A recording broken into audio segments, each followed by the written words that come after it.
Can you feel that your desire gains momentum? Can you feel that sometimes you'll get a small idea about something and then it will become bigger and bigger and bigger? Do you ever feel that your desire is calling you forward?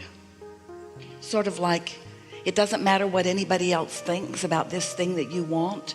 You know that you want it, and therefore you know it is going to be. And so even though others may doubt it, or maybe even not want you to want it, your desire is so clear, so pure, so unrestricted that the doubts that others have are completely irrelevant. We really like it when not only are the doubts of others about what you want completely irrelevant, but we really like it when your own doubts are irrelevant. In every moment that you are conscious, awake, you are offering a vibration.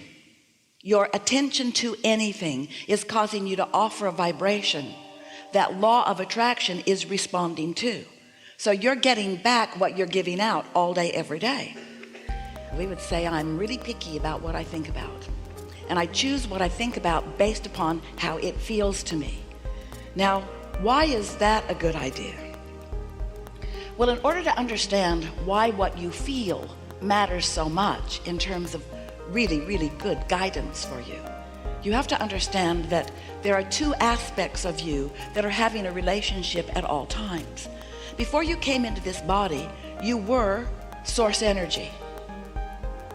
But what's really going on is that you are non-physical, even though you are physical. There is a stream of your non-physicalness that is flowing to you. And that stream of you that is flowing to you is life force. It is life source. It is the fuller version of you.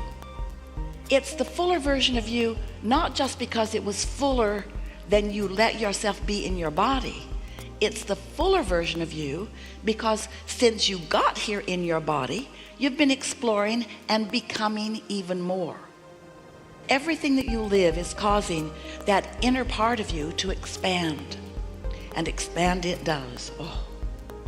So then when you take that understanding of this you that is having a relationship with you, and you apply to that understanding your understanding of the law of attraction. Law of attraction is responding to vibrational frequencies. Law of attraction is matching vibrational frequencies up.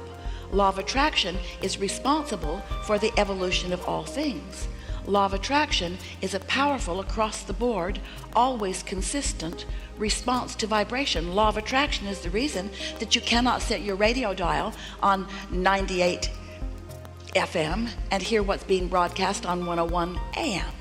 In other words, the frequencies have to match up.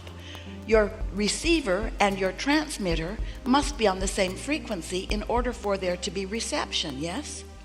So in order for you to have reception from this larger, expanded, evolved, loving, clear-minded, sure-footed, healthy, vital, prosperous you, you've got to be in the receptive mode. In other words, you've got to get your radio dial set to where the radio transmitter of your source energy is set. And you know where it's set? It's set on you being loved. It's set on you loving. It's set on you prosperous. It's set on you succeeding. It's set on you happy. It's source energy, and it is love, and it is radiating toward you. You are the dominant focus of your own inner being. So you can blend with that by choosing something that you too feel love about, or you can contradict it by choosing something that you are pushing hard against. And you can feel by the emotion that is within you which you're doing. You can tell when you're tuned in, and you can tell when you're not. And so we just want to remind you that you are source energy in physical form who've come into this body and into this leading edge time and place to sift through the perfect balance and variety in order to come to your own perfect conclusions about what you prefer. And when that happens, you launch a vibrational rocket. You launch an intention that the source within you becomes an immediate match with. And then law of attraction begins responding to that expanded version of you. Oh, and you can feel it. You can feel when the larger part of you begins exploring an idea and you don't go.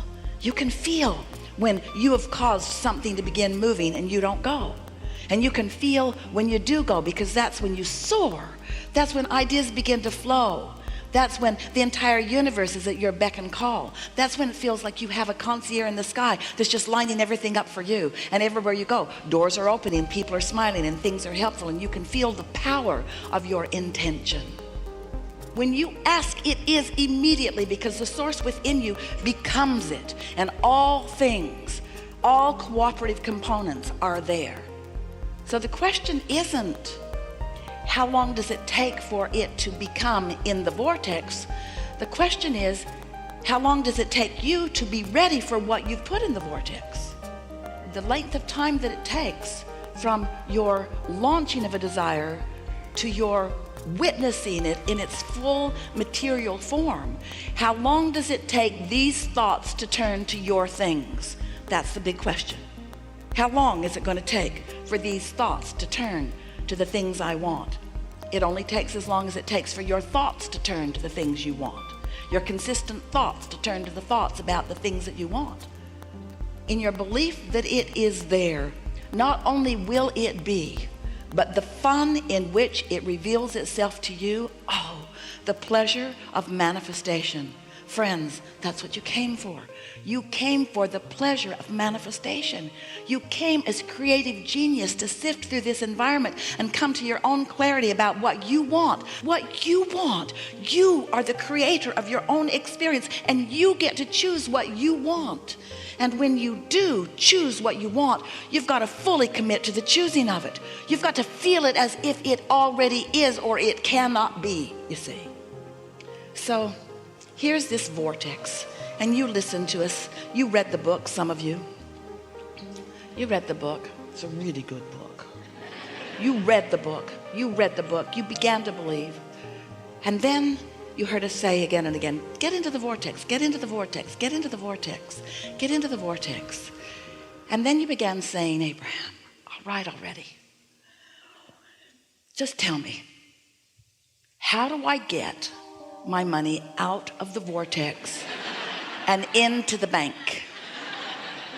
How does this vibrational reality become something that I can spend, something that I can really count on, something that others can see, something that somebody besides me believes? When's it going to be tangible? And so instead of asking you to get into the vortex, which is just such a lovely place to be, we know we're in your vortex and it's delightful. You are going to be so pleased with yourself about what you've put there. Enough to keep you busy for 20 or 30 lifetimes. Really, joyfully busy. So good in here. We think we'll just stay in your vortex and leave you alone today. Goodbye. How do I get this vibrational reality to be the kind of reality that I really want, the tangible one, the one that I feel like I've come here to live? And we say, it's much simpler than you think. You just have to become, even though you're not in the vortex, you have to become closer and closer and closer to what is in it. You have to believe, you have to feel exhilaration, you have to love, you have to be a vibrational match to what's in it and who's in it. You have to be a vibrational match to the source energy who is there, you see. Become a vibrational match to what's in there, and what's in there will come out where you are. How do I turn the thoughts and the vibrations and the energy of the vortex into the physical equivalent? Well, you just line up with it.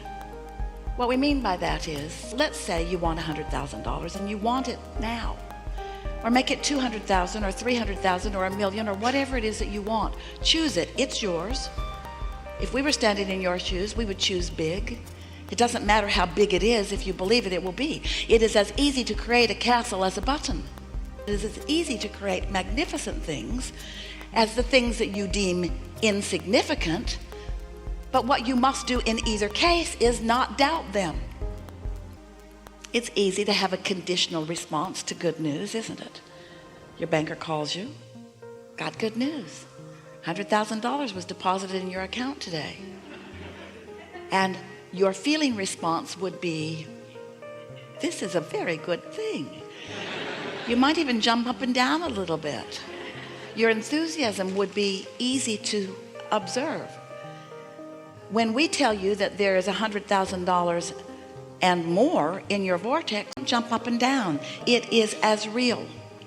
Because you want to translate it with your physical senses, we want you to translate it emotionally. So this is a very important key. If you can accept that all that you want is in your vortex, and you can reach for the feeling place of it, what does the money mean? The 100,000 or the million or more? What does it mean? What would it mean to you in feeling terms? What would that mean? Would it mean stability? And what does stability feel like? Stability feels like freedom, like ease. It feels like fun. But stability is one thing, fun is another thing, freedom is another thing. So let's just explore all of them. Stability feels like confidence, feels like sureness. It feels like steady, doesn't it? And freedom feels like exhilaration. It feels like free flowing. It feels like, maybe there aren't even any words, but can you find the feeling of freedom? So you wake up, you've got all this money. What's the first thing that comes to your mind under those conditions? Choices. Choices to do what? Choices to do what? Choices to please yourself, yes? Choices to be what you want to be and do what you want to do and go where you want to go and have what you want to have. That freedom to be, that freedom that you are born being, that freedom that you innately are, that freedom that your inner being is standing in the middle of your vortex, gathering all of the cooperative components that will flesh out to evidence that feeling of freedom to you. So now, we've done a pretty good job of feeling what freedom feels like. And so for a while, you are floating around in the vicinity or inside your vortex. You are in the receptive mode of it. And if you maintain that, then you know what happens with the thoughts that have already turned, those energies and vibrations that have already turned to those thoughts that you just spoke to us. You already began the creative process. You already started turning those vibrations to thoughts and those thoughts to things just with this conversation that we've just had. By the time you are shouting out the feeling of freedom, and you have captured the vibrational essence of what that means to you, can you feel the momentum of what you've got going on? And the next thing that's going to happen is you're going to get a thought about something. A thought or an impulse, they're the same thing. In other words, a feeling, a strong feeling, an urge to do something, because those thoughts are going to continue to turn to things. And you know what else? The cooperative components that your inner being has already gathered, that law of attraction has gathered, that are there with your inner being, all those people that you're looking for who will dovetail and help you along the way to what you want, they are lining up out there in your, what you want to call future experience. We want to call it your now experience. They're lining up for your discovery, for your realization, for your witnessing of them. Once you let yourself feel the essence, capture within yourself the feeling of the essence of it, so that you're not feeling the lack of it because you've got the essence of it. You're now no longer feeling the absence of that money because you've got the essence of the money. You can't feel the absence of the money and the essence of the money at the same time. And if you practice that, if the essence of that money is yours, if the essence of that freedom is yours, if that's what you are broadcasting and that's what's coming back to you, oh,